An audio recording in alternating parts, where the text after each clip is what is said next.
আপনি না নবী রহমাতুল লিল আলামিনের উম্মত, আপনি না নবী রহমাতুল লিল আলামিনের উম্মত, যেই নবীকে আল্লাহ তাআলা এমন শান দিয়েছেন যার কদম থাকতো জমিনে, হাত বাড়াই দিলে হাত চলে যেত জান্নাতের বাগানে। যেই নবীর দরবারে খাদেম বানিয়ে দিয়েছেন জিবরাইলের মতো ফেরেশতাকে, সেই নবী যখন তায়েবে গিয়েছেন, আঘাতের শিকার হয়েছেন, শরীর ব্যথা হয়েছে, তখন জিবরাইল এসে বলে, ইয়া রাসূলুল্লাহ, আল্লাহ পাঠিয়েছেন, আপনি হুকুম দিলেই সব তছনছ করে দিব।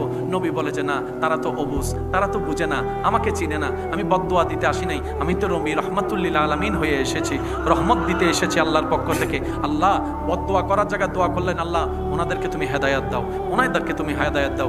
যে মক্কায় নবীকে এক সেকেন্ডের জন্য নিঃশ্বাস নিতে দেয় নাই ভালো করে, সেই নবী যখন মক্কা বিজয় করে কাবার সেহেনে আসলেন, কাবার সেহেনে দাঁড়ায় বলে, যারা আমাকে গালি দিয়েছো কোথায় তোমরা, যারা আমার রাস্তা বন্ধ করেছো কোথায় তোমরা, যারা আমার খাবার বন্ধ করেছো কোথায় তোমরা, যারা আমার সাথীদেরকে কষ্ট দিয়েছো, অপমান করেছো কোথায় তোমরা। সবাই তো ভয়ে পালিয়ে গিয়েছে, কারণ সবার চিন্তা ছিল যখন নবীজি যাচ্ছেন তখন একজন, দুইজন, তিনজন ছিল, যখন নবীজি আসছেন 10,000-এর উপরে সাহাবা, এবার হয়তো আব্দুল্লাহর ছেলে মুহাম্মদ সাল্লাল্লাহু আলাইহি ওয়াসাল্লাম আমাদেরকে সেই অতীতের কাজের প্রতিশোধ দিবে। সবার চিন্তা ধারণা এমন ছিল, ভয়ের মধ্যে ছিল, কিন্তু নবী সবার চিন্তাকে ভুল প্রমাণ করে মক্কার সেহেনে দাঁড়ায় বলে, যারা আমাকে কষ্ট দিয়েছো সবাইকে মাফ করে দিলাম, যারা গালি দিয়েছো সবাইকে মাফ করে দিলাম, যারা খাবার বন্ধ করে দিয়েছো সবাইকে মাফ করে দিলাম, যারা আমি নবীকে কষ্ট দিয়েছো সবাইকে আমি মাফ করে দিলাম। সুবহানাল্লাহ।